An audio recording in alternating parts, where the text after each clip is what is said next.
बड़ी खबर पर बड़ी और सार्थक बहस के साथ हम लेकर हाजिर है 5 की पंचायत में हूं आपके साथ रीमा पराशर। दिल्ली के दंगल में रोजाना एक के बाद एक नए मुद्दे सामने आ रहे हैं। कभी बिजली, पानी, सड़क, यमुना की सफाई, ये तमाम मुद्दे तो रहते ही थे ना चुनावी मैदान में, लेकिन इस बार अखाड़े में कुछ और मुद्दे कूदे हैं और वो है रोहिंग्यास का मुद्दा, बांग्लादेशी घुसपैठियों का मुद्दा।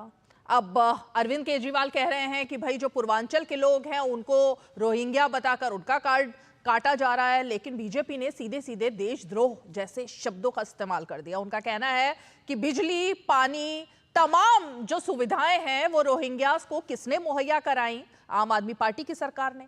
10 साल से कराया जा रहा है। और दिल्ली की इस वक्त जो मुख्यमंत्री है आतिशी, उन्होंने तो जब वो शिक्षा मंत्री थी तो ये भी कह दिया था कि भाई स्कूलों में तो पढ़ रहे हैं तो इंसान बनकर ही निकलेंगे ना, अब वो चाहे रोहिंग्या है या दिल्ली वासी हैं। कई सारे सवाल इस बीच में उठ खड़े हुए। एक महिला जिसके साथ अरविंद केजरीवाल ने जिनके बारे में कहा था कि इनका वोटर आईडी कार्ड कैंसिल कर दिया गया है, वो महिला कैमरे के सामने आती हैं आज और वो कहती हैं कि नहीं भाई मैं तो वोट दे भी रही हूँ, मेरा कुछ भी वोट नहीं कटा है। तो ये मामला कहाँ से सामने आ जाता है? तो एक तरीके से तू मैं वार पलटवार तो चल ही रहा है, लेकिन इस सब के बीच, इस राजनीति के बीच, इस अखाड़े में दिल्ली वासी ये सवाल जरूर पूछ रहे हैं कि आखिर उनका हक मार कौन रहा है? वो कौन लोग हैं जो इनको यानी घुसपैठियों को अभी तक उनका हक जो दिल्ली वालों का होना चाहिए ना वो देते रहे हैं?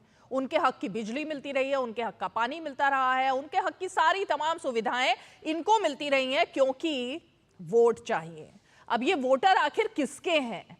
दिल्ली में सिर्फ ये मुद्दा नहीं है बल्कि अब ये देश का मुद्दा बन गया है, क्योंकि ठाणे में भी पकड़े जाते हैं, उसके बाद उत्तर प्रदेश में भी पकड़े जाते हैं, जम्मू में भी पकड़े जाते हैं। और रोहिंग्यास को लेकर जब भी सवाल खड़े हुए हैं, एक सवाल इन सब के बीच से निकला है कि आखिर किसका वोट बैंक है ये लोग, किसके वोटर हैं ये लोग, किनको चिंता है कि अगर इनके ऊपर कार्रवाई होगी, धरपकड़ होगी, जो कि आज दिल्ली में हुई भी है बांग्लादेशी घुसपैठियों की, तो फिर किसका वोट कम होगा?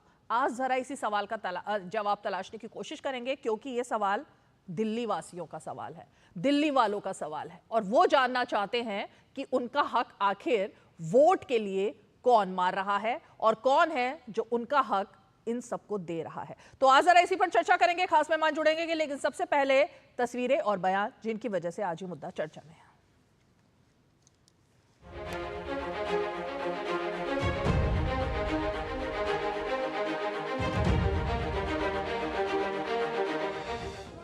इनका वोटर कार्ड कटवा दिया इन्होंने। इनका नहीं है, इनके पास कार्ड है, इनके पास कार्ड है।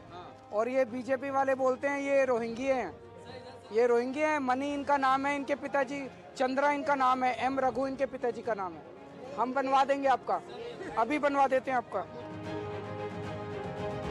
कभी मैंने वोट तो मेरे कटे ही नहीं है, वोट तो मैं हर बार मैं डालती आती हूँ, और पता नहीं क्यों गलती से उन्होंने बोल दिया मेरे वोट कटा हुआ करके। वोट तो नहीं कटी, दोबारा बनाने की जरूरत ही नहीं है, क्योंकि ना मेरा कटा ही नहीं है। उन्होंने भीड़ में थोड़ा सा बोल दिया भाई इनको वोट कट चुकी है, मेरा कटा ही नहीं है वोट। क्या इतने भीड़ में क्या पता गलतफहमी हो गया केजरीवाल साहब को।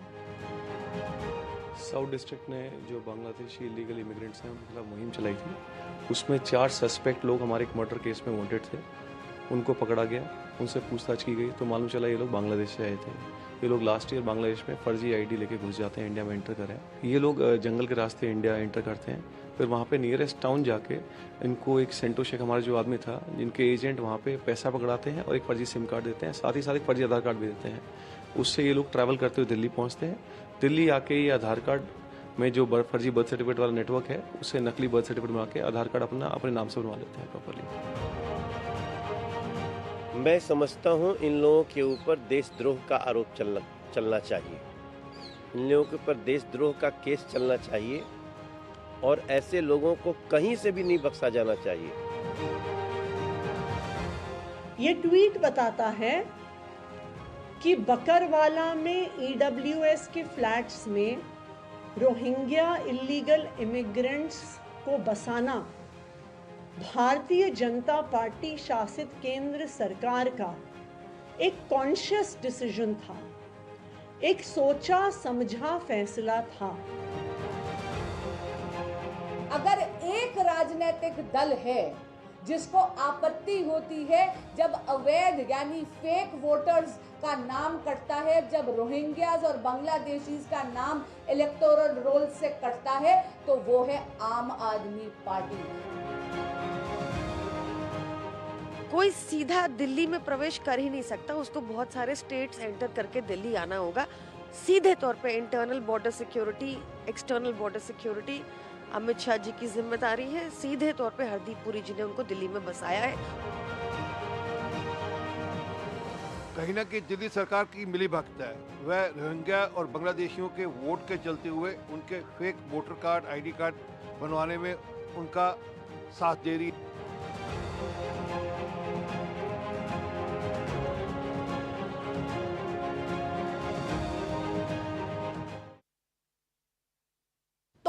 पलटवार जारी है, आरोप प्रत्यारोप जारी है, लेकिन इस बीच कुछ सवाल खड़े होते हैं। सबसे पहले हम जरा सवाल देख लेते हैं जिन सवालों पर आज इस शो में हम फोकस रखेंगे।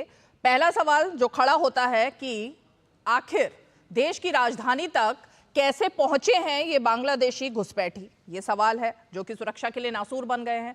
देश की राजनीति तक कैसे पहुंचे अवैध बांग्लादेशी घुसपैठी, खास करके अवैध बांग्लादेशियों का आधार कार्ड आखिर किसने बनवाया?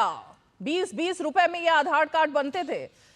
अवैध बांग्लादेशियों का आधार कार्ड किसने बनवाया? अवैध बांग्लादेशी रोहिंग्याओं का दिल्ली में मददगार आखिर कौन है? यानी वोट बैंक के लिए जो सवाल खड़ा होता है वो ये है, अवैध घुसपैठियों के वोटर आईडी कार्ड कैसे बन गए? एक तरफ आधार कार्ड, दूसरी तरफ वोटर आईडी कार्ड। अब सरकारी आईडी बनाने का रैकेट आखिर कौन चला रहा था? किसकी सरपरस्ती थी उसे? कौन था जो कि उनके साथ था? घुसपैठियों का मददगार आखिर कौन है? तो ये तमाम सवाल हैं जो कि खड़े होते हैं और इसीलिए घुसपैठियों का मददगार कौन है, बांग्लादेशी घुसपैठियों को किसका संरक्षण है, ये तमाम सवाल है जो कि खड़े होते हैं। चलिए अब हमारे साथ खास मेहमान जुड़ गए। मैं परिचय अपने खास मेहमानों का करा देती हूँ। हमारे साथ बीजेपी का पक्ष रखने के लिए बीजेपी के प्रवक्ता शिवम त्यागी मौजूद हैं। हमारे साथ आम आदमी पार्टी का पक्ष रखने के लिए आम आदमी पार्टी के प्रवक्ता अनुराग ढांडा मौजूद है। हमारे साथ अजय वर्मा कांग्रेस के नेता मौजूद हैं और स्टूडियो में वरिष्ठ पत्रकार और राजनीतिक विश्लेषक राकेश शुक्ला जी हमारे साथ मौजूद हैं। लेकिन शिवम त्यागी जी, ये जो आरोपों की झड़ी लगी हुई है, ये आरोपों की झड़ी सिर्फ दिल्ली चुनाव में लग रही है या फिर कि वाकई में इसमें कुछ दम है?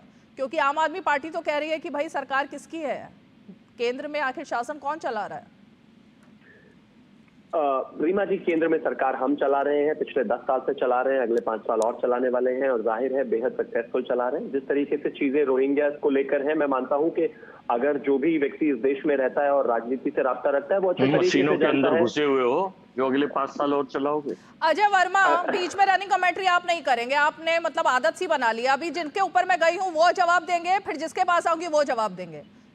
ये आपने बहुत ही नहीं, बहुत गंदी आदत है आपकी, ये रनिंग कमेंट्री करने की। शिवम त्यागी की नहीं, शुरुआत से ही आप इस तरह से शो को डिरेल करने पर लग गए हैं क्या? पहला सवाल अभी हुआ नहीं है। जानते नहीं है, मैंने बचपन से जानता हूं। मैं म्यूट नहीं कर रही हूँ आपको, इसका मतलब ये नहीं है, बचपन से जानते हैं आप। एक मिनट प्लीज शिवम त्यागी। ये मशीनों में अंदर घुसे हुए हैं कि अगले 5 साल भी बनाएंगे? अगले 5 साल इसलिए चलाएंगे क्योंकि 2024 में चुनाव हो चुके हैं और हम जीत चुके हैं भाई, तो अगले 5 साल तो चलाएंगे ही। उससे पहले मतलब क्या करना चाहते हैं आप? खैर, मैं पॉइंट पर आता हूँ। इस देश में 2008-9 से 2011-12 के बीच में जितने भी रोहिंग्याज यहाँ पर आए वही संख्या है जो लगातार राज्य दर राज्य में जो है फैली है। इसके अलावा सुप्रीम कोर्ट की भी कुछ इसमें फाइंडिंग्स हैं। तभी इसमें रोहिंग्या सब खास तौर पर अगर हम बात करें तो जम्मू कश्मीर के अलावा जो है दिल्ली में है और भी कई राज्य हैं जहां पर है और लगातार वो इधर से उधर पलायन कर रहे हैं। कुछ पार्टियों ने उनको समर्थन दिया। अब जैसे कि एग्जाम्पल के तौर पर मैं आपको बताता हूँ, आने वाले समय में अभी मैं आपको बाइट्स भी सुनाऊंगा। इन्हीं के ही एक विधायक है अमानतुल्लाह खान, उनकी बाइट मेरे पास है, अगर आप उनको सुनेंगे तो समझेंगे। वो कहते हैं कि ये कहाँ जाएंगे, ये इतने सारे लोग हैं, इनको बसाकर जो है कहाँ रखा जाएगा, ये कहाँ पर जाएंगे, कहाँ रहेंगे? इंसानियत भी तो कोई चीज होती है। मैं मानता हूँ इनको कोई दूसरी जगह दे दी जाए, शिफ्ट कर दिया जाए इनको तो ठीक है, लेकिन ये कहाँ रहेंगे? मैं अभी इनको राशन जो है और पैसे जो है मुहैया करा रहा हूँ, तमाम तरह की चीजें। मैं छोटी सी वीडियो जो पूरे सोशल मीडिया पर है जो अनुराग ढांडा ने भी सुनी होगी वो सुना देता हूँ, अगर 10 सेकंड आप इसको सुनेंगे तो।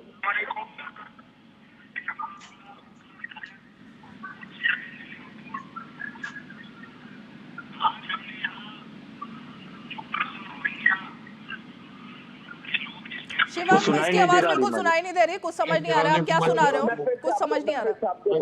भाई ऐसा है कि कॉपी पेस्ट आप आदत कुछ भी चलाते हैं, तो ऑथेंटिकेट कर रही है क्या जो ये चला रहे हैं? आप रुक जाइए, मैं क्या कहता हूँ, विषय बहुत कर रहा है वो सोशल मीडिया पर है, वो देश के तमाम न्यूज चैनल्स पर है, यूट्यूब पर है। अनुराग ढांडा जी, मैं वर्ड टू वर्ड आपको वर्बेटम कोट कर देता हूँ। ये लोग यहाँ पर लंबे समय से रह रहे हैं, इनके पास खाना खाने के लिए, पानी पीने के लिए नहीं है। मेरी ये विधानसभा लगती है, यहाँ का विधायक होने के नाते हम इनको अमानतुल्लाह का वीडियो आप सुना रहे थे, ऑन रिकॉर्ड है जी। ओके। यहाँ का विधायक होने के नाते मैं इनको जो है सुविधाएं करा रहा हूँ। अगर आप चेक नहीं करा सकते हैं, अपने पीटीआर से भी चेक करा सकते हैं। संसद में बोलते हैं वो बताते नहीं है। रीमा जी, मैं आपसे एक चीज कहना चाहता हूँ, मेरा पहला कमेंट है, पहला तो हो जाने दीजिए, कम से कम कोई लाभ नहीं। अनुराग, मैं जवाब के लिए आप ही के पास आऊंगी, एक मिनट रुकिए, उनका जवाब पूरा होने दीजिए, फिर आप ही के पास आऊंगी। जब वो इस तरह की बातें करते हैं और जब वो कहते हैं कि इनको कहीं और जगह मिल जाएगी तो यहाँ से चले जाएंगे, वरना ये बेचारे कहाँ रहेंगे, वरना ये गरीब कहाँ रहेंगे, इस तरह की बातें करते हुए एक एक घर में से 35-35 फर्जी वोट निकलते हुए जब चीजों से सबसे ज्यादा दिक्कत अगर किसी आम आदमी पार्टी को है तो जाहिर है जवाब उनसे मांगा ही जाएगा। मैं फिर से वही कहना चाहता हूं, 2018 में भी केंद्र सरकार ने चिन्हित करके रोहिंग्याओं को यहां से भेजने की कोशिश की, जिसमें अभी तक सुप्रीम कोर्ट में पिटिशन पेंडिंग है। इसके अलावा 2024 में भी सुप्रीम कोर्ट ने कहा, वहां पर भी एक और एनजीओ है ज्यूरिस्ट नाम का, जिसने वहां पर एप्लीकेशन लगाई है। लेकिन मूल विषय यह है कि इनसे किस पॉलिटिकल पार्टी को फायदा हो रहा है और क्यों वो इतनी मेहनत से, इतनी शिद्दत से रोहिंग्याओं को बचाने में और उनके पीछे खड़े हुए। ठीक है अनुराग, मैं बता रहा हूँ, हाँ जवाब दीजिए। मैं बताता हूँ किस पार्टी को इनसे सबसे ज्यादा फायदा हो रहा है। ये हरदीप पुरी जी ने ट्वीट करके अपने आधिकारिक हैंडल से, जिस ब्लू टिक है जो वेरीफाइड है, मंत्री के तौर पे उनका ये आधिकारिक हैंडल है, ट्वीट करके ये ऑन किया था कि हम ईडब्ल्यूएस फ्लैट जो दिल्ली के गरीबों के लिए बने थे बक्करवाला में, वहां पे इनका कहना है कि ये बांग्लादेशी रोहिंग्याओं को बसाएंगे। अरे बसा के देखिए, आपके अंदर हिम्मत हो। ये हरदीप पुरी का ट्वीट है, ये हरदीप पुरी का ट्वीट है, जो ट्वीट आप दिखा रहे हैं उसके जवाब में हरदीप पुरी ने एक और ट्वीट किया और हरदीप पुरी ने क्लैरिफाई करके बता दिया था कि किस तरीके से होम मिनिस्ट्री की प्रेस रिलीज है रोहिंग्यास के इल्लीगल फॉरेनर्स के बारे में, इल्लीगल फॉरेनर्स और रिफ्यूजीज, इन दोनों में कुछ अंतर होता है या नहीं? ये देखिए, ये पूरा वो असली ट्वीट है। इस ट्वीट को नहीं दिखा रही है आम आदमी पार्टी, क्यों अनुराग? ये असली ट्वीट नहीं दिखाएंगे, नकली है, दूसरे वाला असली है, लेकिन ये वाला नहीं दिखाएंगे। पहले वाला नकली है, ये वाला ट्वीट नकली है, ये वाला ट्वीट नहीं, ये नकली है जो पहले वाला बाद है। में जो ट्वीट आया, पहले जो आया था वो नकली था। अच्छा अनुराग, मैं आपके पास आ रही हूँ क्योंकि अंबेडकर का भी एक इशू है ना जो आप बना रहे हैं। हमें जरा एक मिनट राजस्थान चलना होगा, 5 मिनट के बाद तुरंत लौट रही हूँ मैं। उनका 1952 का चुनाव कांग्रेस ने टिकट क्यों नहीं दिया? 1954 में भी नहीं दिया। बाबा साहब चुनाव लड़े तो उनका विरोध किया। देश की जनता इन सवालों का जवाब चाहती है और आपने देखा होगा कि उन्होंने नेहरू, इंदिरा, संजय गांधी, राजीव गांधी के इस देश के अंदर कितने स्मारक, कितनी उनके नाम से योजनाएं, जिन्होंने इस देश को संविधान दिया, इस देश के उत्थान की बात की, आपने उनको क्या दिया, ये जरा अपने गलेबान में झांक करके देखिए। मैं आपके माध्यम से कहना चाहता हूं, मंत्री पद से जो बाबा साहब ने इस्तीफा देने को मजबूर किया, इस्तीफे के बाद सदन में बोलने तक नहीं दिया, क्योंकि सदन सबका है, लेकिन बाबा साहब को बोलने नहीं दिया। मैं कहना चाहता हूं कि उनका जो इस्तीफा था उसको जरा बताएं। बाबा साहब अम्बेडकरी कैबिनेट में ना रहने की खुशी भी जाहिर की थी, जरा वो पत्र तो लोगों को दिखाएं जो नेहरू जी ने एडविना माउंटबेटन को पत्र लिख करके कहा था, भाई ऐसी कौन सी खुशी आपको हुई जो आपने खुशी का इजहार किया? जैसा मैंने कहा 1952 1954 में उपचुनाव में हराया,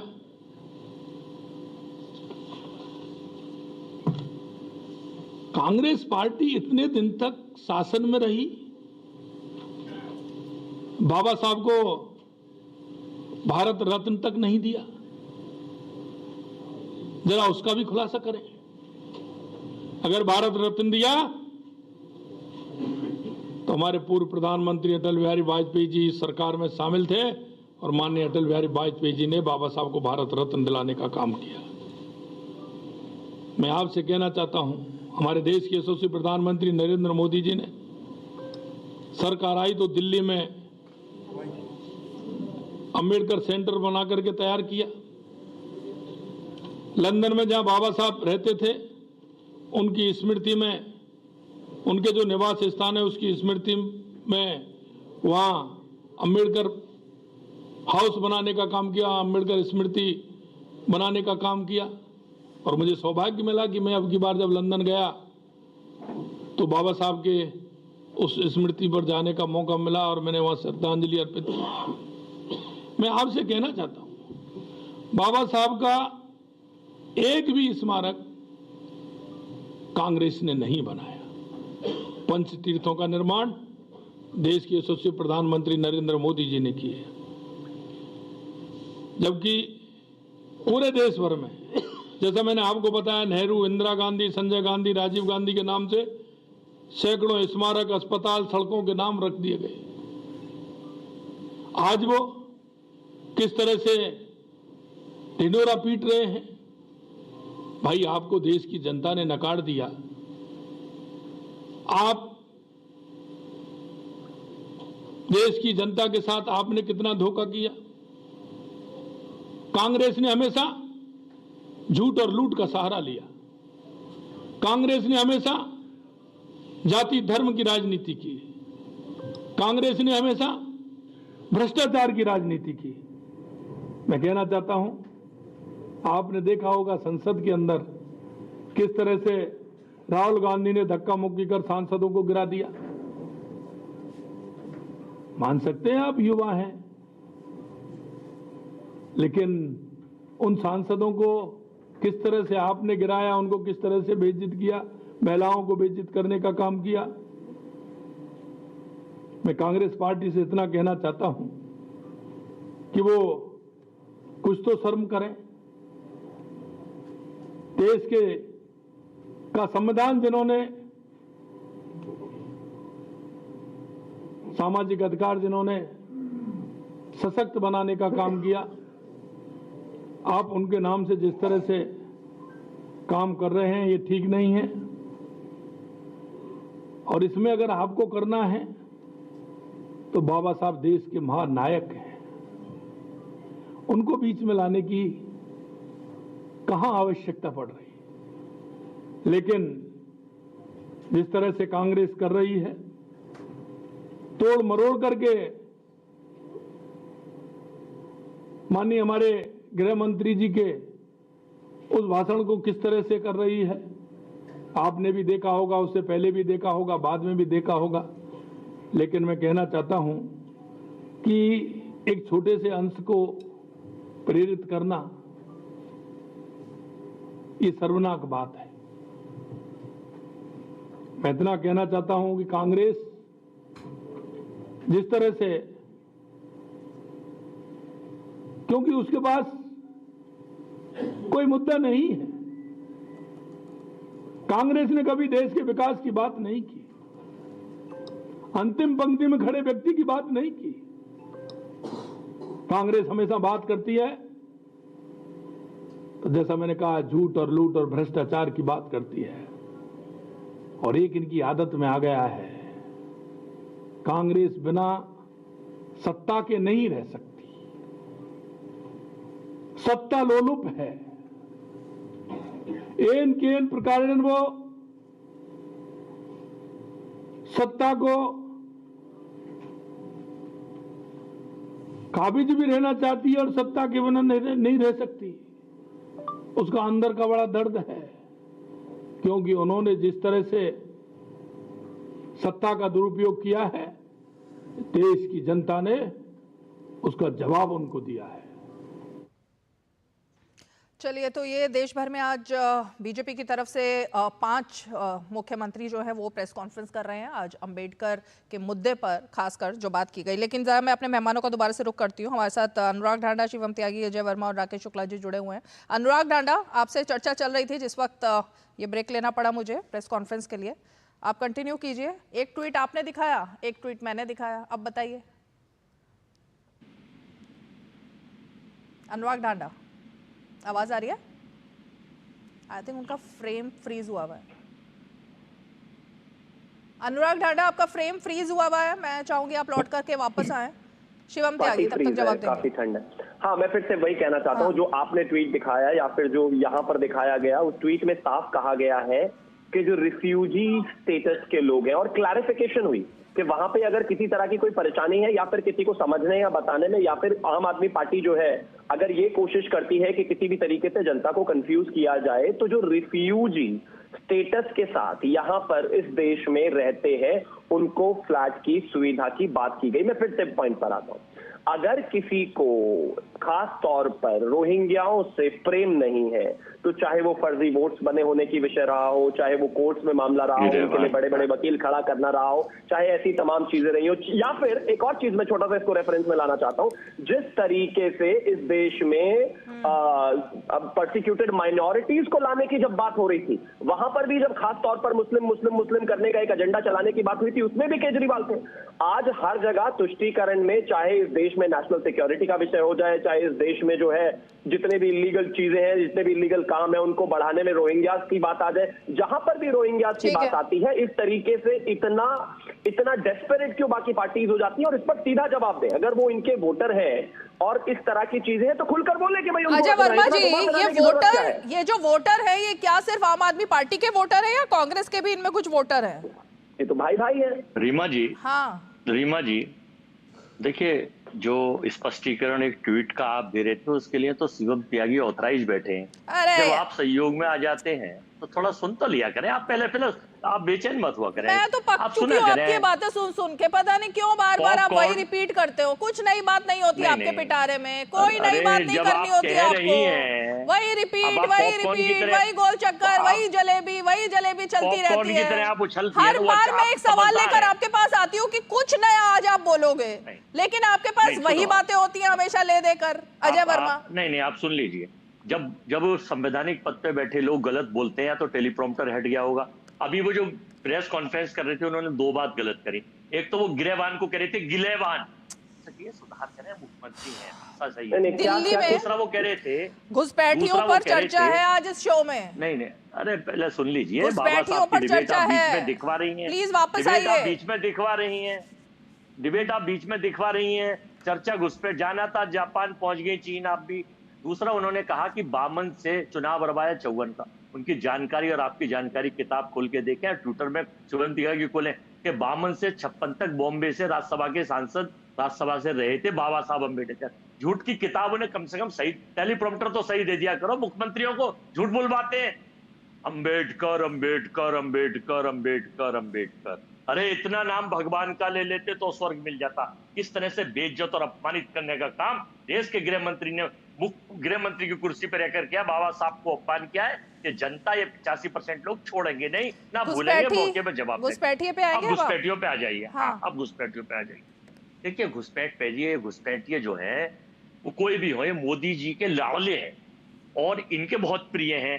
2014 में जब सरकार बनी थी, मित्रों, इस देश से एक घुसपैठिया निकाला जाए। आप और त्यागी जी और जो भी लोग हैं वो बताएं कि 2014 से 24 तक कितने घुसपैठिए कहां से निकाले, लिस्ट दें। 1 नंबर मुझे नाम बताएं, लिस्ट दें। दूसरा, अंदर जब एंट्री होती है देश में घुसपैठियों की, तो वो हवाई जहाज से ऊपर से उड़ के नहीं आते, कानवाई से आ रहे हो, वो बॉर्डर से आते हैं। आसाम, इनका जो स्टेट लगे हुए हैं, डबल इंजन की सरकार है, तो घुसपैठिए घुसते कैसे? इसका मतलब इंटेलिजेंस फेलियर है, गृह मंत्री फेलियर हैं, आपके रक्षा सूत्र फेलियर हैं, तो गृह मंत्री इस्तीफा दें कि देश में घुसपैठियों की संख्या इन कार्यकाल में कैसे बढ़ी है और भगाए नहीं तो क्यों नहीं भगाए। जवाब दीजिए। ओके, अरे दो के तो जवाब ले लीजिए पहले, दो सवालों के तो जवाब सुन लीजिए। हाँ, तीसरा भी सुन लीजिए। दिल्ली में जितने भी घुसपैठिए हैं या जितने भी लोग हैं, देश की सरकार इनके वोट घोषणा करे कि घुसपैठियों की वोट नहीं डलने दी जाएंगी। करवाइए, एलजी का ऑर्डर चल रहा है, मुख्यमंत्री तो मोहर है और कांग्रेस पार्टी केजरीवाल। आपने मेरे सवाल का जवाब नहीं दिया, लेकिन आपके सवाल के जवाब, अनुराग ढांडा आपके पास ही आ रही हूँ, लेकिन शिवम त्यागी पहले इस बात का जवाब दीजिए। देखिए, सबसे पहले तो मैं एक चीज कहना चाहता हूं कि अजय वर्मा जी अम्बेडकर जी के बारे में बात करते हुए कम से कम झूठ बोलना बंद करें। वो 1952 में शेड्यूल कास्ट फेडरेशन जो अपनी पार्टी थी उससे चुनाव लड़े थे और चुनाव हार गए थे। 1951 में उन्होंने अपना इस्तीफा दे दिया था, फिर 54 में उन्होंने उपचुनाव लड़ा भंडारा से, जो कि हार गए, और उस चुनाव में लेफ्ट और कांग्रेस ने मिलकर बाकायदा उनके खिलाफ प्रचार किया था और उनको देश विरोधी तक कह दिया था। अता पता कुछ है नहीं, कुछ भी आकर झूठ बोलकर चले जाओगे, ऐसा नहीं चलेगा। मान लिया अम्बेडकर जी के बारे में बात कर रहे हो, लेकिन तथ्य तो सही रखो। अरे पढ़ लो भैया, पढ़ लो, अब देख लो 56 तक पद पे रहे थे। 1952, अरे भैया 1952 में चुनाव हारे हैं वो। नहीं, 56 तक पद पे रहे थे। कौन से पद पर? अरे सांसद की बात हो रही है, कौन से पद पर रहे थे भाई? क्या हो रहा है अजय वर्मा जी? किस पद की बात हो रही है? यहाँ सांसद की बात हो रही है, चुनाव की बात हो रही है अजय वर्मा जी। पद पर रहे थे, पद पर रहे थे भाई। सांसद की बात हो रही है। वेकअप। कोई बात नहीं, कोई बात नहीं, कोई बात नहीं, कोई बात नहीं। टेलीप्रॉम्प्टर हट गया होगा सामने से, हो सकता है भूल गए हो, पढ़ना भूल गए हो, मिस हो गए हो, कोई बात नहीं। आपकी तरह नहीं है। संविधान सभा के चेयरमैन थे। ज्ञान रखो, थोड़ा सा ज्ञान रखो। पहले उनको विधि और न्याय मंत्री। चलिए आगे बढ़े। अनुराग ढांडा बस फ्रेम लेके आइए। ओके, अनुराग ढांडा, अभी फ्रेम आपका चला गया था, लेकिन मैं वही कहती, एक ट्वीट आपने दिखाया, उसका जवाब का ट्वीट मैंने दिखाया, तो ये बात तो यही खत्म हो गई ना फिर, या उस पर अभी और चर्चा करनी है? नहीं, बिल्कुल उस पर चर्चा करनी है, क्योंकि आपने जो आपने ट्वीट दिखाया, मैं उसको भी इंक्लूड कर लेता हूं अपनी चर्चा में। मैंने ये ट्वीट दिखाया जिसमें हरदीप पुरी जी ने ये लिखा था कि ईडब्ल्यूएस को देंगे। आपने ये कहा कि ये रिफ्यूजी है। भाई, रिफ्यूजी और जो इन्फिल्ट्रेट करके आए उनमें कोई फर्क तो होना चाहिए। तो आपने ये शिवम त्यागी जी से तो नहीं पूछा कि जो वो ऑडियो सुना रहे हैं वो रिफ्यूजी के बारे में सुना रहे हैं कि वो घुसपैठियों के बारे में सुना रहे हैं? ओहो, वहां तो आपने ऑलरेडी जज कर लिया कि वो तो घुसपैठियों के बारे में ही सुना रहे होंगे। तो ऐसा ही दूसरी तरफ से आज सुबह सुबह अमित शाह जी जब सो करके उठे, उनको अचानक से सपने में दिखा कि मैं देश का गृह मंत्री और दिल्ली पुलिस मेरे अंडर आती है। आज 5 घुसपैठियों को अमित शाह जी ने पकड़ा। 10 साल सरकार चलाने के बाद दिल्ली पुलिस को इस काम पे लगाया। क्यों भाई? 10 साल से क्या कर रहे थे? शिवम त्यागी जी ये क्यों नहीं बताते? 10 साल में अगर पुलिस ढूंढ रही होती तो सबको ढूंढ के बाहर नहीं कर दिया होता अभी तक? और ये झूठ बोलते हैं कि ये पहले क्या आए हुए हैं। इनकी सरकार में बाकायदा बॉर्डर फोर्स है, वहां से आकर के ये फैसिलिटेट करते हैं, इन लोगों को बसाते हैं अलग अलग जगह ला करके। इनके अपने आसाम के जो मुख्यमंत्री हैं, उन्होंने अभी अगस्त 2024 में कंसर्न जाहिर किया कि बांग्लादेश नहीं, लेकिन मैं ये जानना चाहती हूँ अनुराग ढांडा, ओके, एक मिनट,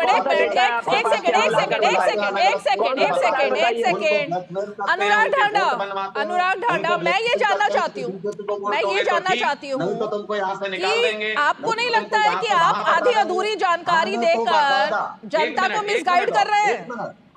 आधी अधूरी जानकारी देकर जनता को मिसगाइड कर रहे हैं ना। आपने एक ट्वीट दिखाया और जनता के बीच उसी ट्वीट को लेकर गए, लेकिन गवर्नमेंट की तरफ से, गृह मंत्रालय की तरफ से जो कहा गया, जिसको मैं चलाऊंगी यहाँ पर, लगातार चला रही हूँ, उसके बारे में क्यों नहीं बात की जाती? थोड़ा तो सब्र रखिए। इतनी देर से आप लोग आपस में चर्चा करें, थोड़ा आपस में चर्चा नहीं हो रही भाई, आप ही की बात पर चर्चा हो रही है। अरे सुनिए तो, अभी पता चलेगा कौन बांग्लादेशी हितैषी है, कौन बांग्लादेश का ट्वीट चलाइए। ये दिल्ली सरकार का ऑर्डर है जिसमें हमने अपने स्कूलों को ये कहा है कि भाई ध्यान रखना, ये बीजेपी वालों ने तो घुसा दिए बांग्लादेशी घुसपैठिए, लेकिन दिल्ली के गरीबों का हक नहीं मार ले। ये स्कूलों के अंदर जब आए तो इनके डॉक्यूमेंट्स की अच्छी तरह जांच होनी चाहिए, क्योंकि ये बीजेपी वाले तो दिल्ली के गरीबों के हक के फ्लैटों में बांग्लादेशी घुसपैठियों को बसाना चाहते हैं। हमारे जो पूर्वांचली भाई हैं उनको बांग्लादेशी घुसपैठिया बताते हैं, रोहिंग्या बताते हैं। शर्म नहीं आती आप लोगों को? हमारे पूर्वांचली भाइयों का अपमान करते हैं, शर्म नहीं आती आप लोगों को? हमारे दलित भाइयों का अपमान करते हैं, जिनका हक है इन रिसोर्सेज के ऊपर गरीबों का, उनके हक को आप ये ऑर्डर कब का है, डेट बताइए अनुराग ढांडा। आतिशी जी का ये ऑर्डर किस डेट का है? आतिशी जी का ये ऑर्डर किस डेट का है? अरे अभी का भाई 23 तारीख अभी का है। तो मैं वही जानना चाहती हूँ कि इतने सालों से नगर निगम के स्कूलों में, दिल्ली सरकार के स्कूलों में जो भर्तियां होती थी, जो एडमिशन होते थे, उस पे जो खुलासे हुए, अरे चुनाव से पहले हुआ ना ये ऑर्डर, इतने सालों से क्या चल रहा था? पुलिस को कब लगाया? 20 रुपए में आधार कार्ड बनाकर उनका एडमिशन हो जाता था। अमित शाह जी कब जागे? अमित शाह जी कब जागे? आज अचानक कैसे याद आया अमित शाह जी को कि पुलिस ढूंढ सकती है बांग्लादेशी घुसपैठियों को? ये नहीं बोलेंगे टूल किट। शिवम त्यागी, शिवम त्यागी, याद नहीं आई रीमा जी? शिवम त्यागी, शिवम त्यागी जवाब दीजिए। Thank you. मैं फिर से वही कहना चाहता हूं, अनुराग ढांडा जी थोड़ा सा पढ़ लिए होते तो आपके लिए बेहतरी हो जाती। खैर 2018 में भी यही केंद्र, अब पढ़ सुन लीजिए ना अपने बीच में, अरे जब आपके बीच में कोई बोलता नहीं तो आप परेशान क्यों हो जाते हैं? अब ये दोनों साइड से बोलने लगे, देखिए ना यही प्रॉब्लम है। मैं बीच में नहीं बोलना चाहता, मेरा आप इनको बोलने दीजिए या फिर लेने के समय में। अजय वर्मा जी आपको क्या हो रहा है? मुझे कोई प्रॉब्लम नहीं है। अजय वर्मा जी आपको क्या हुआ? डिबेट करनी नहीं है, इनके पास रखे नहीं है तो चिल्लाना बंद कर दें। अगर बेहोश इंसान की तरह सिर्फ बोले जाना है, अगर आप इनको रोकना नहीं है तो प्रश्न चिन्ह लगाते हैं। अरे अपमान आप कर रहे हैं। पढ़े लिखे आदमी वक्त को लैंड देने वाला आदमी, वक्त की लैंड पर सीधे करने वाले आदमी, देश को बहकाने वाले आदमी, अंबानी का घर गिराने के बाद करने वाले आदमी, लोगों को 2,000 रुपए देने वाले आदमी, हमें बताइए आपके विधायक यहाँ पर ये देखिए, आपके विधायक अमानुल्लाह खान यही बैठकर कर रहे थे, यही बैठकर कर रहे थे। भूल गए क्या? भूल गए? यही लिखा है भूल गए क्या? अरे भूल गए? अरे दादा जी भूल गए क्या? रोहिंग्या से कितनी वोट ले लो? बकरवाला गांव के जो स्थानीय लोग हैं उनके सिर पे बिठाएंगे बांग्लादेशी रोहिंग्याओं को, जो हमारे ईडब्ल्यूएस के लोगों का हक है, ठीक है, उनके हक को लूट करके बांग्लादेशी रोहिंग्या को देंगे। ओके राकेश शुक्ला जी, ठीक है। अरे भाई आते इसी पर आ रहे हैं। राकेश शुक्ला जी, रिक्वेस्ट है आपसे, मैं उनके बीच में नहीं बोला, मुझे 30 सेकंड आने। हाँ वैसे अनुराग आप तो पत्रकार भी रह चुके हो, ये बीच बीच में बोलने वाला एंगल सही नहीं रहता है मेरे ख्याल से। शो तभी ढंग से डिबेट हो पाती है जब सब अपनी अपनी बारी का इंतजार करें। अगर लोग बीच में इसी तरह बोलेंगे तो किसी की बात समझ नहीं आएगी, किसी का पॉइंट समझ नहीं आएगा। सवाल उठाएंगे तो जवाब देना पड़ेगा। तो बीच में मत बोलिए ना, अपनी बारी में बोलिए। ठीक है शिवम त्यागी कंप्लीट करो। नंबर आएगा। Thank you. अब मैं बोलना चाहता हूँ, सुनिए, मैं फिर से वही कहना, ये देखिए आप इसको रोक दीजिए, नहीं मेरी रिक्वेस्ट है। मैं फिर से कहता हूँ जरा थोड़ा सा रोहिंग्यास के बारे में पढ़कर आइए। देश में 2018 में रोहिंग्यास को डिपोर्ट करने के लिए सारी चीजें प्रोसेस पूरा करके इस देश की सरकार कर दी थी। सुप्रीम कोर्ट में जाकर एक PIL फाइल, सुन लीजिए ना, सुप्रीम कोर्ट में एक PIL फाइल हुई जिसमें अभी तक पेंडेंसी है। 2024 में ज्यूरिस नाम की एक संस्था ने जाहिर, अरे क्रेडिट अब सुप्रीम कोर्ट का, अरे सुप्रीम कोर्ट में जब बेल रिजेक्ट हो जाती है तब रोना वापस शुरू कर। रीमा जी कोई लाभ है क्या? ये कोई लाभ है क्या इस बात का लगातार चिल्लाने का बीच में? नहीं कोई लाभ नहीं है। दरअसल बात ये है, आपके बस की बहस करनी है नहीं। रोहिंग्या आपके प्यारे हैं, आपके प्रेमी हैं, आपके वोटर हैं और दिल्ली के बच्चों का हक खाने वाले हैं और आपके वोटर हैं, इस वजह से आप इतना चीख चिल्ला रहे हैं। अगर आपके वोटर न होते तो इतना ना चीखते आप। अरे चाहे चीख रहे हो भाई, रोहिंग्या से इतना प्रेम है, दादाजी इतना रोहिंग्या के लिए चिल्ला रहे हो, इतना दिल्ली वालों के लिए चिल्लाते, बीजेपी के वोटर हैं, दिल्ली वालों के लिए चिल्लाते, इतना दिल्ली वालों के लिए चिल्लाते। रोहिंग्या से बैठ बैठ के 35-35 वोटर बना रहे हो, रोहिंग्या से प्रेम कर रहे हो। ओके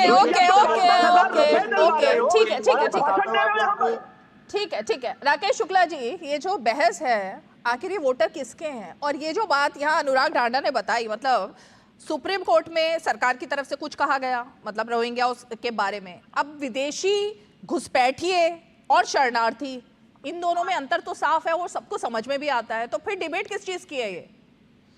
देखिए, सबसे पहले तो हमें ये समझना चाहिए घुसपैठ हुई कब और किस कालखंड में हुई, क्योंकि हम चर्चा कर रहे हैं यहाँ रहने वाले लोगों की, यानी घुसपैठ कर चुके लोगों की।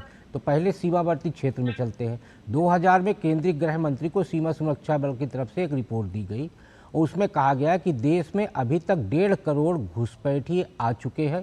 3 लाख घुसपैठिए हर साल के हिसाब से घुसपैठ कर रहे हैं। अब जब वहाँ थोड़ा सा 1986 से आप देखिए तो वहाँ बाड़बंदी की कोशिश की गई। 4100 किलोमीटर का पूरा भारत और बांग्लादेश की सीमा है, बाड़बंदी शुरू की गई, लेकिन वो बाड़बंदी किन्हीं कारणों से नहीं हो पाया। उसका मूल कारण ये था कि बांग्लादेश के लोगों की ज़मीन इस तरफ थी, इन लोगों की ज़मीन उस तरफ थी। ऐसे राजनीतिक पेच फंसाए गए स्थानीय स्तर पर कि केंद्र सरकार चाह के भी निर्णय नहीं कर पा रही थी। आज स्थितियां ये हैं कि सिर्फ 900 किलोमीटर बचा हुआ है जिसमें बाड़बंदी होना बाकी है और पूरी कंप्लीट बाड़बंदी हो चुकी, तो घुसपैठ बहुत हद तक कम हो चुका है। मैं बंद हो चुका है तो नहीं कहूंगा, लेकिन कम हो चुका है। तो आप देखिए, लेकिन ये वोटर किसके है राकेश जी? अब हम यहाँ पे देखें तो वोटर को लेकर यदि आप देखेंगी तो यहाँ की करीब 38 सीटें ऐसी हैं जो पूरी तरह से आम आदमी पार्टी उनको अपने फेवर का मानती है। उन 38 सीटों में 10 सीटें ऐसी हैं जो मुस्लिम प्रभावी सीटें हो चुकी हैं। तो वो जो 10 सीटें मुस्लिम प्रभावी हो चुकी हैं, इसके पहले वो सीटें मुस्लिम प्रभावी नहीं थी। तो ये मुस्लिम प्रभावी सीटें यानी मुस्लिमों के जो वोटर बढ़े हैं दिल्ली में, वो किस वर्ग के बढ़े हैं, तो स्वाभाविक तौर पे यदि आकलन किया जाए तो लगता है कि ये रोहिंग्या और बांग्लादेशी घुसपैठी यहाँ पे वोटर बन चुके हैं। अनुराग ढांडा को फ्रेम में लाइए। अनुराग ढांडा, आप बताइए किसके वोटर हैं? मैं आपको 2024 अगस्त का कोट कर रहा हूं फिर से दोबारा। सीएम आसाम इनके खुद के मुख्यमंत्री हैं, उन्होंने खुद कहा इन्फिल्ट्रेशन हो रहा है, बड़ी स्केल पे हो रहा है, कंसर्न जाहिर किया। या तो इनके लोग झूठ ना बोलते हैं कि आसाम में बैठ के कोई विधायकों से जाके रात को 2-2 हजार रुपए दिलवाते हो, उनको खिलाने के लिए वोटर किसके हैं रोहिंग्या? रोहिंग्या बताइए ना, सीधा जवाब दीजिए, घुमा फिरा क्यों रहे? वो वोट कटवा रहे हैं जिनमें राम सिंह थे, जिनमें रामकिशन मिश्रा थे, जिनमें ऐसे हजारों लोग थे जो पूर्वांचली समाज से आते हैं, उनको इन्होंने कहा बांग्लादेश के घुसपैठियों को वोट। एक महिला का बयान आज चल रहा है सुबह से। अनुराग ढांडा, एक महिला का बयान आज सुबह से चल रहा है। सभी समाज का अपमान करते हैं, ये जिम्मेदार हैं इस पूरी समस्या के। किसके हैं? सारी समस्या के हम ही जिम्मेदार हैं। आप तो पिछले 10 साल से कुछ कर ही नहीं पा रहे हैं, बैठे हुए कहते थे शीला दीक्षित जी पहली बार जागे हो, 5 बांग्लादेशी रोहिंग्या को पकड़ के सुबह से ढिंडोरा पीट रहे हो, हजारों लोगों को फ्लैट, हजारों बांग्लादेशी रोहिंग्याओं को फ्लैट देके बसाना चाहते थे, और आज 5 बांग्लादेशी रोहिंग्या ठीक है, एक सेकंड अनुराग ढांडा पकड़ के ढिंडोरा पीट रहे हैं। ठीक है अनुराग ढांडा, मेरे ख्याल से ब्लेम गेम नहीं, हकीकत पर बात करनी चाहिए। अनुराग ढांडा ओके अनुराग ढांडा सुनिए, मेरे ख्याल से हमें हकीकत पर बात करनी चाहिए ब्लेम गेम की जगह। अनुराग ढांडा, अगर स्कूल से एक मिनट शिवम त्यागी, अगर स्कूलों से जो बच्चे वहां पर रहते ही नहीं है, ऐसे बच्चों का एडमिशन प्रिंसिपल करती है और वो दिल्ली सरकार के स्कूल होते हैं, उसमें बताया जाता है कि आधार कार्ड भी उनका लगाया गया है, उनके वोटर आईडी कार्ड लगाए गए, और मतलब ऐसे खुलासे होते हैं जब कि नगर निगम के विद्यालयों में दाखिले के नाम पर रोहिंग्या के आधार कार्ड और बैंक अकाउंट ही खोल दिए जाते हैं, और प्रिंसिपल को इस बारे में पता है और वो दिल्ली सरकार के स्कूल है। फिर आतिशी का ये बयान सामने आता है कि भाई पढ़ेंगे अगर स्कूल में तो इंसान ही तो बनकर निकलेंगे। तो इन बयानों को किस तरह, ये चुनाव से लेकिन क्योंकि बहुत पहले का बयान है तो इन बयानों पर चर्चा नहीं होगी। अरे मैं आपको उदाहरण देके समझा देता हूँ रीमा जी, ये लोग क्या करते हैं, बांग्लादेश बॉर्डर से इनको घुसपैठ करा के, अरे सीधा बताइए बच्चों को क्या करते हैं, जवाब देने दीजिए। अब मुझसे सवाल कर रहे हैं, जवाब बोलूंगा तो मत बोलिए। अब कोई किसी के बीच में फिर नहीं बोलेगा, ऐसे रूल बनाइए, ये रूल बनाइए, आप दोनों एक दूसरे के बीच में नहीं बोलेंगे, आप दोनों एक दूसरे के बीच में नहीं बोलेंगे। एक मिनट, अरे शिवम त्यागी, एक मिनट, कोई एक दूसरे के बीच में नहीं बोलेगा, रूल बना लीजिए। जवाब दे रहा हूँ, आप ये अरे भाई जवाब सुनिए, बांग्लादेशी घुसपैठियों को ये दिल्ली में बसा रहे हैं, दिल्ली के लोगों का हक मार रहे हैं, इसलिए स्कूलों के प्रिंसिपल, अरे भाई स्कूल पर सवाल था मेरा, आप कहाँ से कहाँ पहुँचे अनुराग ढांडा, मैं स्कूल पर बात कर रही हूँ। आप स्कूल कराइए ना, शिवम त्यागी एक मिनट, बोलिए। इनके नेताओं की पोल खुल रही है इसलिए आप चुप नहीं रहोगे। सीधा जवाब। अच्छा जवाब,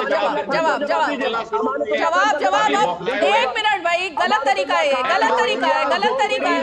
सब जवाब दीजिए। आप दोनों एक दूसरे के बीच ही लड़ते रहेंगे तो शो कैसे चलेगा? रुकिए ना, किसी को तो रुकना पड़ेगा, किसी को तो रुकना पड़ेगा भाई। बोलिए अनुराग ढांडा, अनुराग ढांडा, ओके बोलिए अनुराग। अमानतुल्लाह खान, क्या हो गया अनुराग? मैं आपको बता देता हूँ, मैं आपसे सवाल पूछता हूँ, आप 10 हो गए ये। अरे ये डरते हैं डिबेट से, इनको पता है बांग्लादेशी के बसाए हैं, इनको पता है सारे। अच्छा, मैंने आपसे अभी तक 3 सवाल पूछे अनुराग ढांडा, मैंने आपसे अभी तक 3 सवाल पूछे, आपने भी गोल गोल घुमाया है। मैंने आपसे हरदीप पुरी के ट्वीट के बारे में पूछा जो उन्होंने जवाब में दिया, जिस पर मिसगाइड किया जा रहा है, उस पर जवाब नहीं आया। अमित शाह ने जवाब दिया, उस पर जवाब नहीं आ रहा है। फिर स्कूलों की पोल खुली, उस पर जवाब नहीं आ रहा है। स्कूल की बात, अब चुप हो गए, आप सुनिए। हाँ, अब सुनिए, स्कूल की बात पे अभी चुप हो गए। मैं आपको बताता हूँ रीमा जी, मान लीजिए बीजेपी के लोग बांग्लादेश के घुसपैठियों को बॉर्डर से ले आए बस में भर के, और आप छोड़ दें उनको, तो अगर आप उनको डंडा मार के बाहर निकालेंगे तो बोलेंगे देखिए। अच्छा, मतलब वो जो बच्चे हैं वो बीजेपी के लोगों के उनके साथ कनेक्शन है? वो जो बच्चे पढ़ने के लिए आ रहे हैं रोहिंग्या उसके साथ बीजेपी का कनेक्शन है? दिल्ली के लोगों के घर की बात आई तो आप मजाक उड़ाते हैं, आप अपने घर पे बात आई तो आप बात नहीं पूरी होने दे रहे। बात पूरी होने दीजिए। मान लीजिए कि आप उनको पानी पिलाएं तो कहेंगे अरे देखिए रीमा जी उनको पानी पिला रही हैं, उनको आश्रय दे रही हैं। ये भारतीय जनता पार्टी के लोग हैं जो बांग्लादेशी घुसपैठियों को बाहर से अंदर लेके आए। बच्चों को अगर पढ़ाएंगे तो वो इंसान ही बन के निकलेंगे, ऐसा आतिशी ने कहा था। उसका क्या जवाब है? रोहिंग्यास को कौन प्रोटेक्शन दे रहा था? उससे पहले जांच कीजिए, उससे पहले जांच लीजिए। रोहिंग्या तो नहीं है स्कूलों में। 1 हफ्ते पहले का ऑर्डर दिखा रहे हैं आप, और मैं आपको 1 साल पहले की बात बता रही हूँ। 1 हफ्ते और 1 साल के बीच का अंतर भी तो होता है कुछ, अनुराग ढांडा। अरे मैं भी आपसे यही तो सवाल पूछ रहा हूँ। अमित शाह जी ने आज 5 बांग्लादेशी रोहिंग्या पकड़े तो आप उस पे तो बड़ा ढोल बजा रहे हैं, सारे विजुअल दिखा रहे हैं कि अरे कमाल कर दिया। 10 साल का भी तो अंतर होता है, चुनाव से पहले क्यों? ठीक है, ब्रेक लेते हैं, छोटा सा ब्रेक लेते हैं, ब्रेक के बाद लौटते हैं। ब्रेक लेते हैं छोटा सा। लाइव हूँ। आज सुनो, खाने में कोई स्वाद नहीं है। अरे किफायती लाल, सस्ते वाले दाल मसाले, स्वाद हुआ बेकार, एकदम बकवास। इधर कीमती लाल को देखो, खाना बना कमाल। MDH की हल्दी मिर्ची धनिया करे कमाल। ये रंग दे, ये खुशबू दे, ये तीखा, ये कम पड़े। समझे किफायती लाल, क्या निराला MDH मसाला। ये डाउट बहुत ही अमेजिंग चीज है, काम आसान कर देती है। अब जिस पे भी डाउट है वो तो ऑटोमेटिकली आउट है। लेकिन मुथूट फाइनेंस से गोल्ड लोन लेते हुए कोई डाउट नहीं है, क्योंकि यहाँ है पूरी ट्रांसपेरेंसी, 100% भरोसा और सुरक्षा। तभी तो मुथूट फाइनेंस है भरोसा इंडिया का, इंडिया का number 1 most trusted financial services brand. तो गोल्ड लोन लेने के लिए कॉल करें 1-800-313-1212। चलिए अजय वर्मा जी, पूरे शो में अब 5 मिनट बाकी है, लेकिन आपके मुंह से मैंने एक बार भी अरविंद केजरीवाल का नाम नहीं सुना, ना आम आदमी पार्टी का नाम सुना। तो अब कुछ अंदर खाने चल रहा है तो वो आपका चल रहा होगा, मुझे नहीं पता उस बारे में। लेकिन अब सब मिले हैं जी, ये भी मैं नहीं कह सकती क्योंकि ये भी अरविंद केजरीवाल कहते हैं। अब कौन किससे मिला हुआ ये समझ नहीं आ रहा। राकेश शुक्ला जी ने कहा कि असली घुसपैठी है, या जिसको आप रोहिंग्या कह रहे हैं, लेकिन दोनों में डिफरेंस है। 2008-9 और 2014 के बीच में आए, अब उस वक्त थी सरकार यूपीए की। अब आप बताइए किसकी जिम्मेवारी है?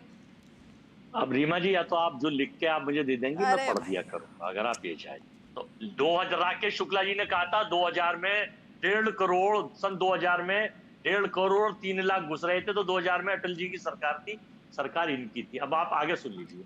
आज मैंने पहली बार एंटायर पॉलिटिकल साइंस के यूनिवर्सिटी के छात्र और भाजपा प्रवक्ता और नॉन बायोलॉजिकल के प्रवक्ता को अजय जी मिसकोट मत करिए, अजय जी मिसकोट मत करिए। मैंने कहा था 2000 तक जो होम सेक्रेटरी थे उनकी रिपोर्ट थी कि 2000 तक 1.5 करोड़ घुसपैठिए आ चुके हैं, और इनके घुसपैठ की जो तादाद थी वो 3 लाख पर साल के हिसाब से थी। तो अटल जी की सरकार 2000 में कितने साल के लिए थी और उसके पहले किसकी सरकार थी? तो गुना गणित बेहतर प्रस्तुत करेंगे तो मुझे लगता अच्छा रहेगा। इतना परेशान और इतना डिस्टर्ब पहली बार शिवम त्यागी को देखा, मैं इसलिए समझ नहीं पा रहा हूँ क्योंकि ये टूल किट जो है टूल किट जागृत हो गई है देश में। एक तो वो तो मुस्कुरा रहे हैं और हंस रहे हैं, परेशान कहाँ दिख रहे हैं आपको? वो नहीं है क्या परेशान? बाबा साहब की वजह से, सुनो, बाबा साहब भीमराव अम्बेडकर की वजह से बहुत परेशान है। दूसरा, रोहिंग्याओं की वजह से इसलिए परेशान है कि ये भाजपा के लाडले, मोदी जी के लाडले हैं और ये इन्हें निकलना नहीं देना चाहते। इनका कन्वेक्शन रेट देखिए, 11 साल में 5 लोग, यानी आधे शरीर से भी कम कन्वेक्शन रेट है भाजपा का रोहिंग्याओं को भगाने का। ये बुद्धिजीवी लोग हैं, चैनल देखते हैं, उन्हें सुनना चाहिए कि 5 लोग 10-11 साल में निकाले तो आधे शरीर से भी कम आया। तो चूंकि ये परेशान है, सरकार इनकी बन नहीं पा रही है। अब के दिल्ली में, देश में कांग्रेस की सरकार आ रही है और वहां दिल्ली में और देश में तो अभी चुनाव है भी नहीं, अभी तो हुआ है 24 में चुनाव, फिर दोबारा से करवा रहे हो। राजधानी दिल्ली का दिल बता रहा हूँ। अच्छा, दिल, मैंने दिल्ली में, मैंने दिल्ली में किसी से पूछा कि दिल्ली के अनुराग ठाडा को भी फ्रेम में रखिए भाई, उनके एक्सप्रेशन देखने हैं मुझे इस मुद्दे पर कि कांग्रेस की सरकार बिना किसी सपोर्ट के आने वाली है। उस बच्चे ने ये बताया कि विनय कुमार सक्सेना मुख्यमंत्री हैं दिल्ली के, वो अघोषित मुख्यमंत्री जैसे देश में नहीं, लेकिन आपको सपोर्ट चाहिए।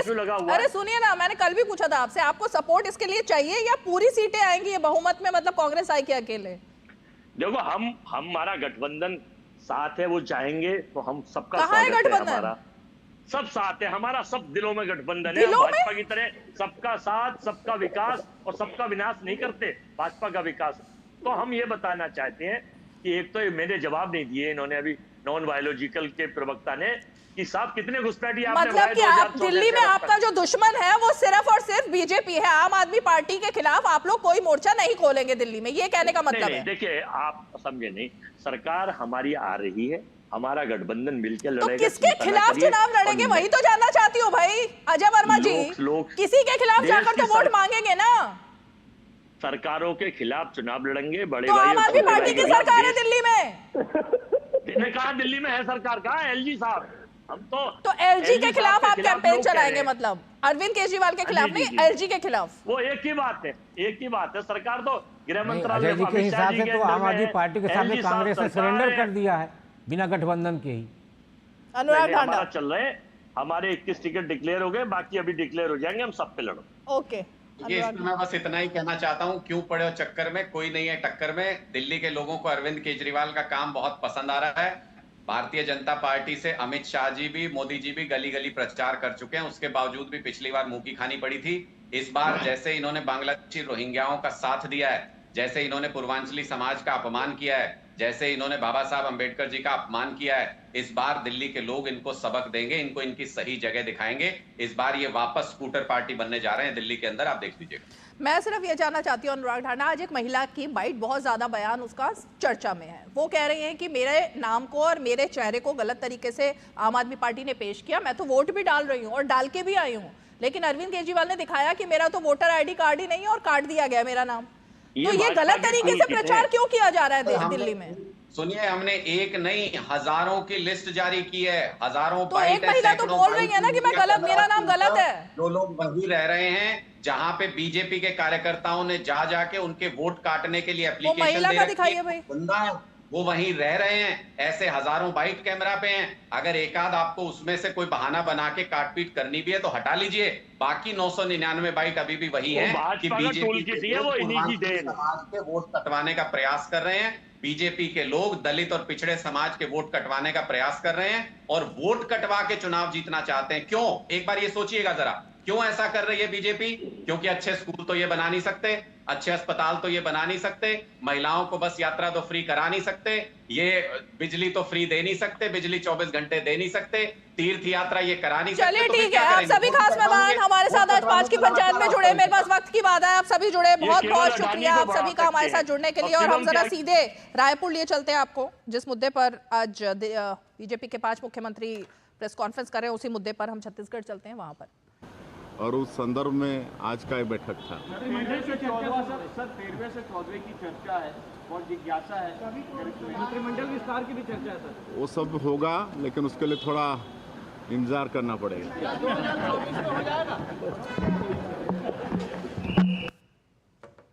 चलिए ठीक है, राकेश शुक्ला जी मैं आपका रुख करूंगी, क्योंकि ये जो मुद्दा है, मैं सिर्फ ये जानना चाहती हूँ ये मुद्दा कितना बड़ा चुनाव में मुद्दा बनने वाला है?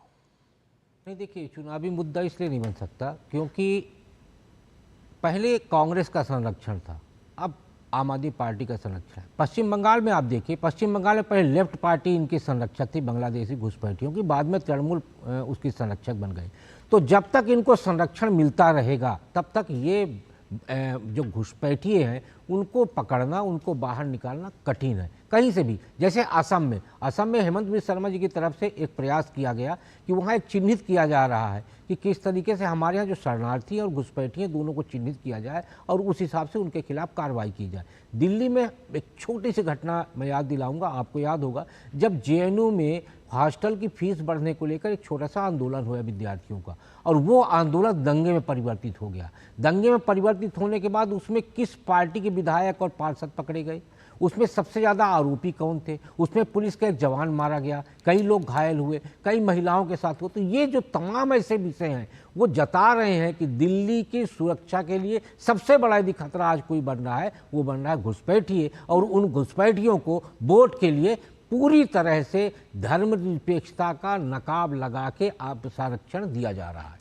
और दिल्ली को सुरक्षित रखने का दावा भले ही किया जाए, लेकिन मुझे नहीं लगता कि राजनीतिक वोट के लिए दिल्ली की सुरक्षा और दिल्ली के लोगों की चिंता है। अभी अनुराग जी जो बोल रहे थे कि केजरीवाल जी के दाम पे लोग वोट करेंगे, मैं इस बात से बिल्कुल सहमत नहीं हूँ। केजरीवाल जी के काम पे नहीं, केजरीवाल जी के दाम पे वोट दिल्ली की जनता कर रही है, और पता नहीं वो इस छलावे में कब तक रहेगी। तो लग यही रहा है कि चुनाव में कितने भी मुद्दे चल रहे हों, लेकिन ये मुद्दा अभी इसी तरह से चलता रहेगा।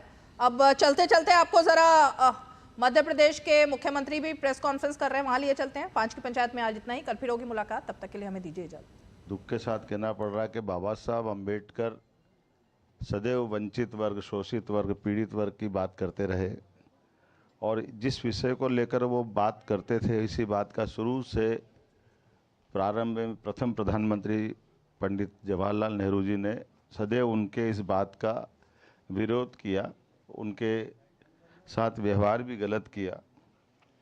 हम सब उनके इस अतीत के घटनाक्रम को जाने तो कांग्रेस हमेशा दो मुहा रोल अदा करती है। आज वोट के खातिर अंबेडकर जी की बात कर रही है, लेकिन अंबेडकर जी के प्रति कांग्रेस ने क्या क्या किया कुछ बानगी बताना चाहूँगा। जवाहरलाल नेहरू जी ने उनको, जो स्वयं अंबेडकर जी ने इस बात को कोट भी किया है कि मैं मूल रूप से वित्त का और उद्योग के बारे में जानकार था, लेकिन उनको न तो उद्योग का काम दिया न वित्त का काम दिया। इससे आगे बढ़कर अंबेडकर जी जब भी अपने विषय को लेकर जाते थे, यहाँ तक कि उनको किसी संसदीय कमेटी का भी सदस्य नहीं बनाया गया। उन्हें कानून मंत्रालय तो दिया है, लेकिन उसमें भी ईमानदारी से काम नहीं करने दिया। हिंदू कोड बिल जब भी उनने बात करने की बात कही तो उनके स्वयं के शब्दों में जो उनने लिख करके भी दिया है, उनने अपने कहा कि उसमें केवल धर्म विशेष के मुस्लिम बंधुओं की बात करते थे, हिंदुओं की, एससी की, एसटी की, जो वो विस्तार से उनके हक की बात करना चाहते थे, कांग्रेस ने उसको तवज्जो नहीं दी। जो उनने अपनी पुस्तक में भी कोट किया है कि ये केवल एक ही वर्ग को संतुष्टि करने से बात नहीं बनेगी। इसी प्रकार से धारा 370, पाकिस्तान का बनना, इन सारी बातों को बाबा साहब ने पसंद नहीं किया था, लेकिन हम सब जानते हैं कि ये किसकी इच्छा से हुआ है। और ये स्थिति बनी कि जो वो चुनाव लड़े 52 में, उस 52 के चुनाव में भी कांग्रेस के तत्कालीन प्रधानमंत्री ने खुल करके विरोध करके उनको चुनाव हराने का प्रयास किया। बाद का उपचुनाव हुआ, उपचुनाव में भी उनको चुनाव हराने का प्रयास किया। बाद के समय में काजोलकर जी उनके साथ चुनाव में लड़े थे। काजोलकर जी का कोई अलग से पहचान नहीं है, लेकिन काजोलकर जी को पद्म विभूषण भी दिया गया। एक ही बार चुनाव जीते, उनका कोई उल्लेखनीय योगदान नहीं है, लेकिन फिर भी ये कोट करने वाली बात है कि बाबा साहब का समूचे समाज के किए गए योगदान को अवॉइड करते हुए एक तरह से उनके बारे में, यहाँ तक कि जब उनका इस्तीफा मंजूर कर रहे थे तब उन्होंने तत्कालीन गवर्नर से कहा था कि कोई इससे कोई फ़र्क नहीं पड़ेगा। ये एक ऐसी चीज़ है जिसके बारे में डॉक्टर BC राय को एक पत्र लिखा है, अंबेडकर जी के इस्तीफे से कोई फ़र्क पड़ने वाला नहीं है।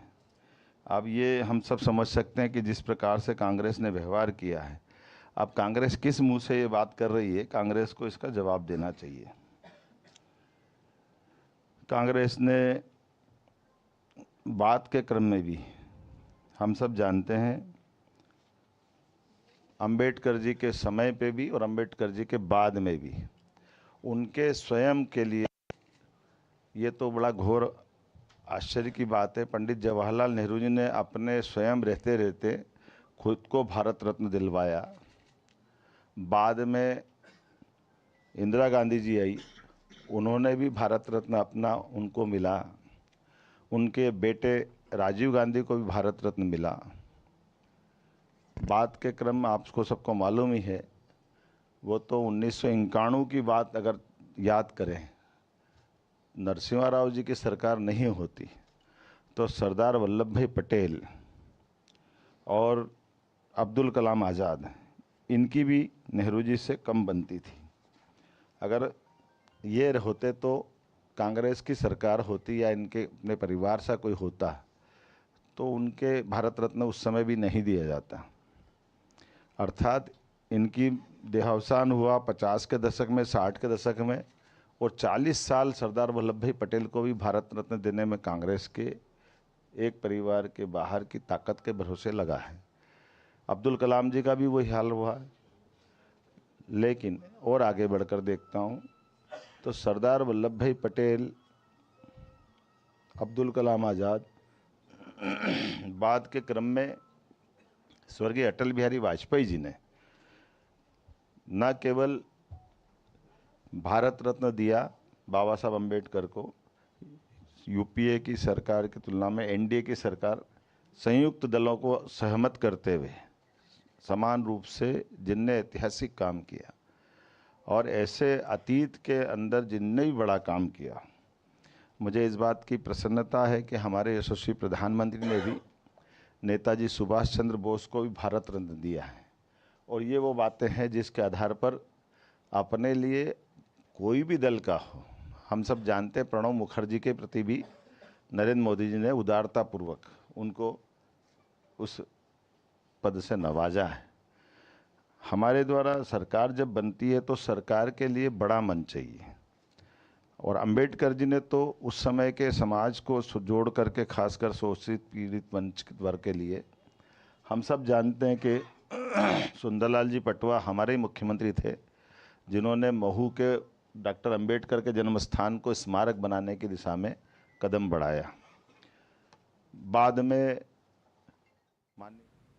तो भाजपा शासित राज्यों के मुख्यमंत्री जो कि जवाब दे रहे हैं, जिस तरह से एक नैरेटिव बनाने की कोशिश की गई है बाबा साहेब भीमराव अंबेडकर को लेकर, उन सब पर पहले योगी आदित्यनाथ ने और उसके बाद राजस्थान से लेकर मध्य प्रदेश के मुख्यमंत्री तक इस मुद्दे पर कांग्रेस के खिलाफ पूरा मोर्चा संभालते हुए और एक एक करके उन्होंने उन सब तमाम सवालों के जवाब भी दिए हैं, जिसको लेकर इस पूरे संसद सत्र में जो कि अब खत्म हो चुका है उस पर एक मुद्दा बनाने की कोशिश की गई थी। अभी आपने ये प्रेस कॉन्फ्रेंस सुने। चलिए आज इस बुलेटिन में इतना ही, कल फिर होगी मुलाकात, तब तक के लिए हमें दीजिए इजाजत। नमस्कार।